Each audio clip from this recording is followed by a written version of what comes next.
Good morning! Ano ulam mo ngayon? Yung ulam namin ngayon guys is lechon manok dito sa Canada. From Superstore. Nabili namin kahapon sa Superstore. Makain kami ngayon ng oras dito is 6:56 ng umaga. Rice is life. Makain kami ng rice. Yan.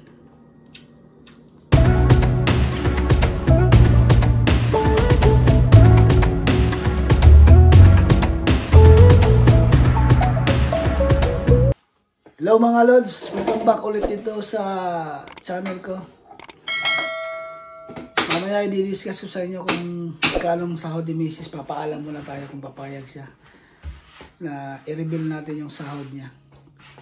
Para meron kayong idea kung kasakaling pupunta kayo ng Canada, meron kayong idea kung magkano ang sahod ng ganyang posisyon dito sa Canada bilang isang housekeeping staff sa isang hotel. Samahan nyo ako mga Lods, tara. Medyo malamig na dito ngayon mga Lods. Yung mga dahon nagsilaglagan na, nagsibagsakan na. Yun ang masaklap dito. Pati yung sasakyan natin punong-puno lang punong-puno ng dahon. Tapos kagabi umulan pa dito. Ay nako, ayan punong-puno ng dahon ng sasakyan ko. Hirap nito. Yan paano kaya yan alisin? Ay nako. Bali hatid ko lang si Mrs. ngayon mga Lods. Tapos mamaya pag-usapan natin yung sahod niya. At para may idea rin kayo. Alright? Hatid ko muna siya. Yung nga mga Lods kakarating ko lang dito sa bahay. Nahatid ko na si Mrs. Bali, check muna natin kung meron bang labahan nitong araw na to. Kung pwede ba hindi maglaba. Next week na lang. Baka kasi uulan mamaya Ako, medyo maraming labahan ngayon. Sige lang, lalaban natin yan. Mamaya na lang. Mag-i-edit muna tayo at i-upload na natin itong video na to para makita nyo at mapanood nyo na yung sahod reveal dito sa Canada. Siya nga pala mga Lods, meron akong isa-shoutout kasi nag-request siya na isa-shoutout ko siya. Isang kabayan natin na taga Ontario. Ang trabaho niya dito sa Canada is welder. Si Christopher in Canada. Ayan. Bali, bago lang din yata to siya nag-vlog dito sa Canada. Halos parehas lang kami ng subscriber kasi sa shoutout ko lang siya. Kung sino pang hindi nakapag-subscribe sa kanya, pwede nyo siyang i-subscribe. Tapos pwede kayong magtanong rin pati. Yung mga welder dyan sa Pilipinas na gustong pumunta rito sa Canada, pwede nyo siyang i-message kung paano siya nakarating dito sa Canada, di ba? Kaya ayun, kami kasi dito iba-iba kami ng tawag dito kwento sa bawat vlog namin. Ito naman sa isang welder, ako naman is isang maintenance dito sa Vancouver, siya naman is taga Ontario. Kaya kayong nasa Pilipinas na gusto pumunta rito, kung balak nyong pumunta ng Canada, pwede kayong mag-message sa amin, magtanong or kung anong pwede naming maitulong sa inyo. At yun nga, message lang kayo, walang problema. Pag hindi kami busy, pwede namin sagutin yan at replyan yung mga message nyo.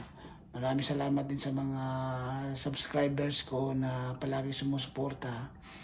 At saka yung mga hindi pa nakapag-subscribe sa channel ko, please consider to subscribe. Para mas lalo pa tayong gaganahan na gagawa ng video dito sa Vancouver. At marami pa kaming i-share sa inyo na naging experience namin dito. Kaya subscribe na. Alam niyo mga Lods, ang trabaho ng isang room attendant or housekeeping staff sa isang hotel ay hindi rin basta-basta. Kasi yung trabaho ni Mrs., yung function nila, yung talaga nila is kailangan makatapos sila ng 14 rooms a day dito sa hotel na pinagtatrabuhan niya. Akalain nyo yun, 14 rooms a day.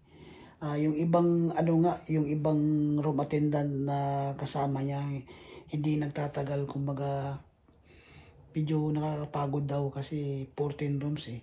Nagsisimula sila ng alas 8:30 ng umaga, tapos kailangan nilang matapos ng alas 4 ng hapon.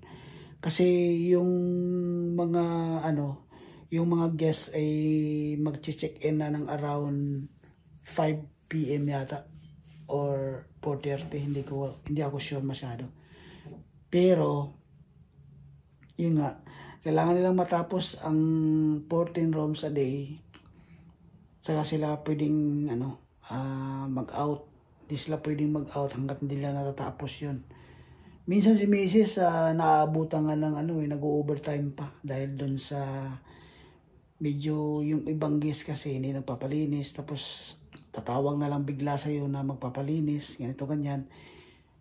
Merong iba naman is nakalagay sa room nila is D&D, kaya hindi mo magagalaw yun.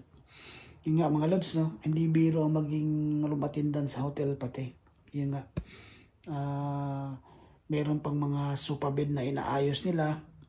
Yan, papakita ko sa iyo mga lods na isang video na nag-aayos si Miss ng isang bed sa isang hotel. Ito yun, no? Ayan, share ko lang sa inyo. Maganda nga ang bigayan ng isang room attendant sa hotel, pero hindi rin siya biro kasi nakakapagod din. Minsan nga si Mrs. pag uwi niya sa bahay, nagrereklamo siya minsan sumasakit yung likod niya. Minsan yung yung mga kasukasuan niya sumasakit pati dahil dun sa mga bed na inaayos siya sa hotel. Saka hindi rin kasi biro na ganun karami yung rooms na nililinis nila. Actually, marami silang Pilipino na nagtatrabaho doon sa hotel na yon. Saka ang balita ko rin kasi sa hotel na yon is nag-hiring sila ng isang front desk. Kung ikaw ay wala kang trabaho na nandito sa Vancouver, na gusto mo mag-apply sa isang hotel ng isang front desk, mag-PM ka lang sa akin, pwede kitang matulungan na maipasok doon sa hotel na pinagtatrabahuan niya. Kaya Mrs. lang kayo. Ngayon, papakita ko na sa inyo yung pinaka-pay stub ni Mrs. I-discuss ko kung ano yung mga deduction niya during sa sahod niya. Ito na yun. Papakita ko sa inyo mga lods yung mismong payslip ni Mrs. para may idea kayo kung ano yung mga kaltas niya sa sa sahod niya. Tsaka para malaman niyo rin kung magkano yung sahod niya dito sa pinagtatrabahuan niya sa downtown Vancouver. Papakita ko sa inyo ngayon mga lods, tara. Ito yung pay stub ni Mrs. mga lods. Yung per hour niya is ito 32 per hour. Yan o. Mas malaki pa siya ng per hour sa akin 32 per hour. Yan ang sahod ng isang room attendant dito sa downtown Vancouver. Yung regular hours niya is 80. Tapos yung regular hours niya 80 kasi every week 40 hours dito Tapos meron silang itong pay stub to, meron siyang stat holiday. Yan, isang oras. Yung nga. Tapos meron siyang overtime na 1 hour, 48. Tapos, yan. Yung deduction naman niya, income tax, saglit lang. Income tax, 532.46. Yung CPP niya is 184.58. EI niya 53.27. Tapos naka-union kasi sila. Ang deduction niya sa union is 45.47. Tapos meron silang deduction pati sa pension 71.20. So, ang total deduction ni Mrs. is umaabot ng $886.98. Tapos, ang net pay niya is $2,361.02. Bali, ano lang to mga lods ha, bi-weekly lang to. Kumbaga 2 weeks lang na sahod to. 15 days. Ito yung makukuha niya. 2,361.02. Ganyan ang sahod ng isang room attendant dito sa Vancouver mga lods. Actually, itong sahod nila, 32, kakaano lang nito, kakaumpisa lang. Kasi yun na sila ngayon, biglang tumaas yung sahod nila sa dating 27 ay ginawang 32 per hour gawa ng meron na silang union. Kumbaga yung company nila naka-union na. Kaya yun lang mga lods, no? Pinakita ko lang para meron kayong idea kung ano-ano yung mga kaltas dito sa Vancouver. Sa bagay, itong mga kaltas na to, malaking tulong din to pagdating ng panahon. Gaya nitong CPP or Canada Pension Plan, pwede mo ring makuha to after mag-retire ka na sa trabaho. Kaya, yun lang mga lods, no? Pinakita ko lang sa inyo para meron kayong idea kung magkano yung mga kaltas at magkano yung sahod nila dito sa ano. Disclaimer lang, hindi lahat ng hotel dito is parehas ng sahod. Depende sa company na pinagtatrabahuan niya, na pinagtatrabahuan na isang empleyado. Yun nga mga lods, no, naipakita ko na sa inyo yung pay stub ni Mrs. Meron na kayong idea kung magkano ang sahod ng isang room attendant or housekeeping dito sa downtown Vancouver. Yun nga, hindi lahat ng hotel dito ay ganun ang sahod. Depende lang sa company na pinagtatrabuhan mo. Actually, yung company niya is marami silang branch. Basta sa lahat dito, meron din sa Richmond, meron din sa downtown, napakarami sa downtown. Marami din silang Pilipino na nagtatrabaho doon sa hotel na yon.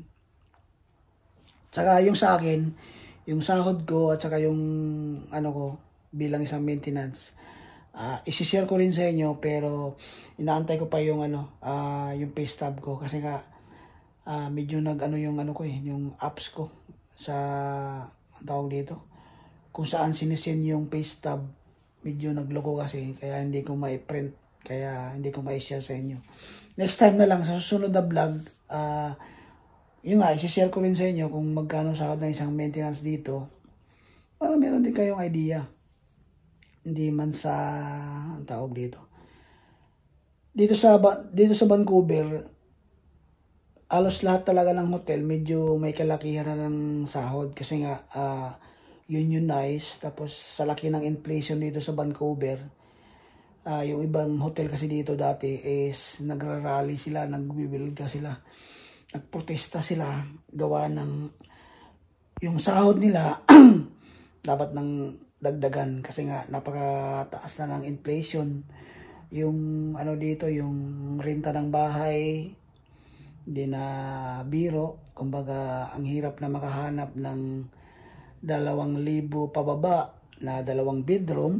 Kaya yun nga, napakahirap na maghanap pati ng kung gusto mong bumili ng bahay dito sa downtown Vancouver ay masyadong mahal na.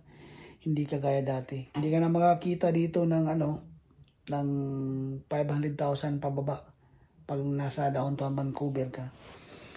Yung kasama ni Mrs. nga, yung anak ng kasama ni Mrs. kumuha ng isang apartment or condominium dito sa downtown Vancouver, ay nagkakahalaga ng 700,000. For 1 bedroom lang yun, ha. 700,000.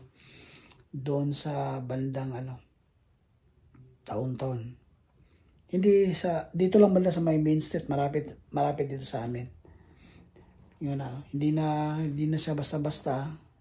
kami nga hindi namin alam kung makakuha pa kami ng bahay dito malapit sa pinagtatrabuhan namin.